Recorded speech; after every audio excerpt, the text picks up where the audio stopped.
آج فلسطین سے اٹھنے والی آوازوں سے کسی کی نیند پر فرق نہیں پڑتا، کسی کی نیند خراب نہیں ہوتی۔ وقت کے عیاش حکمران، ظالم حکمران اپنی کرسیوں پر ویسے ہی مزے لے رہے ہیں، بلکہ بسا اوقات ایسا لگتا ہے یہ بچوں کی اور بچیوں کی جھنجھوڑنے والی آواز ان کی کرسیوں کو کیوں نہیں ہلاتی۔ یاد رکھو قرآن پاک میں اللہ نے فرمایا وَإِذَا الْمَوْءُودَةُ سُئِلَتْ بِأَيِّ ذَنبٍ قُتِلَتْ، ان بچوں کو جو آج مار دیا گیا ہے، یہ سورہ تکویر کی آیتیں بتا رہی ہیں، یہ قیامت کے دن بچیاں اٹھائی جائیں گی اور رب تعالیٰ سے پوچھیں گی مولا مجھے بتا کس جرم میں مجھے مارا گیا تھا، میرا گناہ کیا تھا جو مجھے قتل کیا گیا۔ آج یورپ کے درندے اور اسرائیل کے جتنے ظالم ان کے قتل میں شریک ہیں وہ الگ قاتل ہیں، لیکن یہ چپی اور یہ خاموشی پوری دنیا کی یہ الگ قاتل ہے، یہ الگ قاتل ہے۔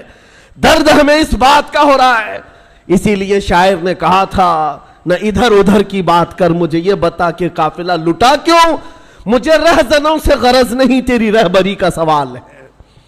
ڈاکوؤں کا کام ہی ہے ڈاکہ ڈالنا، ڈاکوؤں کا کام ہی ہے مال چھیننا، لیکن سوال تو تمہاری رہبری کا ہے۔ یہ حالات کب بدلیں گے میرے عزیزو؟ اس وقت بدلیں گے جب ہمارا جوان احساس کی زندگی جینے لگ جائے۔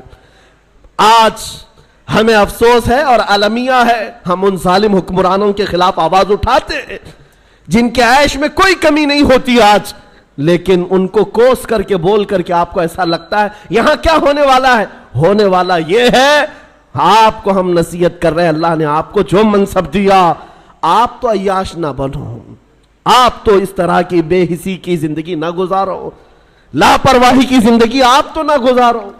کبھی دسترخوان پر بیٹھے ہو، نرم غذائیں کھا رہے ہو اور تمہارے بھائیوں اور بہنوں کے چیخنے کی آواز آئی تو کیا یہ نرم غذائیں تمہارے حلق سے اترتی ہیں؟ کوئی ماں تڑپ رہی ہو سامنے تو کیا یہ نرم غذائیں تمہارے حلق سے تڑپ گزرتی ہیں؟ جب کھانا حلق سے نہیں جاتا تو میں ان نوجوانوں سے پوچھتا ہوں آج بھی رات بھر نکڑ پر بیٹھ کر کے تم جو عیاشیاں کر رہے ہو، تمہاری پوری رات جو گیم میں گزر جاتی ہے، انٹرنیٹ پہ گزر جاتی ہے، تمہیں اس درد کا احساس کب ہوگا؟ آشیانہ لٹتا چلا گیا اور اب بھی اگر احساس نہیں آیا تو کب آئے گا؟ شاعر نے کہا تھا جگہ جگہ کے تھک چکے ہیں تمہیں یہ ہنگامے، نشاط لذت خواب گراں بدل ڈالو، غلط روی سے منازل کا بودھ بڑھتا ہے، مسافروں روش کارواں بدل ڈالو۔ یہ جس طرح کی زندگی گزارنے کے ہم نے اسلوب بنائے ہیں، آج کیا یہ المیہ نہیں ہے؟ کروڑوں کی تعداد ہونے کے بعد ہر ایرا غیرہ نتو کھیرا آنکھ دکھاتا ہے، ہر کتا ہم پر بھونکنے لگتا ہے۔ وجہ صرف یہی ہے کہ ایمان کی کمزوری ہے، ایمان کی کمزوری ہے۔ نبی پاک صلی اللہ تعالی علیہ وسلم سے بڑھ کر کے تمہارے پاس دروازہ کون سا تھا جہاں اگلوں نے بھی عزت پائی، پچھلوں نے بھی عزت پائی؟ ساری عزت کا دار و مدار میرے مصطفیٰ کے قدم تھے۔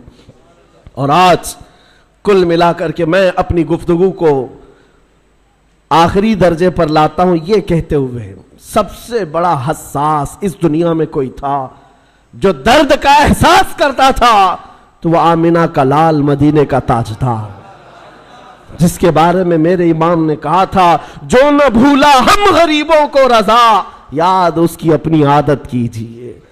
حضور پاک صلی اللہ تعالی علیہ وسلم پر آج کیا گزرتی ہوگی، تمہیں اندازہ ہے اس بات کا؟ حضور اکرم صلی اللہ علیہ وسلم نے فرمایا اگر تمہارے تلووں میں کانٹا بھی چبھ جائے تو اس کا درد مجھے بھی ہوتا ہے۔ یہ امتیوں کے بارے میں حضور کا فرمان ہے، اور جہاں اس نبی کے ان امتیوں کو جو ہمیشہ بیت المقدس کی حفاظت کے لیے اپنی جان وقف کر چکے، جب کاٹا جا رہا ہو، مارا جا رہا ہو، ٹکڑوں میں بدل دیا جا رہا ہو، نبی پاک صلی اللہ تعالی علیہ وسلم پر کیا گزرتی ہوگی؟ آپ یہ سوچتے ہوں گے مدد کیوں نہیں آتی؟ مدد آئے گی، لیکن یہ امتحان کی گھڑی ہے، پوری دنیا کو دیکھا جا رہا ہے اس میں کتنے پیوریٹی والے ہیں، اخلاص والے کتنے ہیں اور کتنے صرف تماشا دیکھنے والے ہیں، یہ بھی دیکھا جائے گا۔ کربلا کا میدان جس طرح امتحان کی گھڑی تھا، اسی طرح آج کا دور بھی امتحان کا وقت ہے، یہ سارے مومنین کو دیکھا جا رہا ہے۔ ہونا تو یہ چاہیے جب ہمارے گھر سے جنازہ نکلتا ہے تو غم اتنا ہوتا ہے کہ بندہ توبہ کر لے، مولا میرے بھی جانے کا وقت قریب آ جائے گا۔ جب موت دیکھتا ہے انسان گھبراتا ہے، ڈرتا ہے اور توبہ کر کے باز آتا ہے۔ اور آج اتنے بڑے بڑے حادثے دیکھ کر کے اگر کوئی نہیں سدھرتا تو پھر اس کے سدھرنے کی امید بھی نظر نہیں آتی۔ اس لیے میرے عزیزوں، نبی پاک صلی اللہ تعالی علیہ وسلم کا جو احساس ہے وہ حضور یہی فرماتے ہیں۔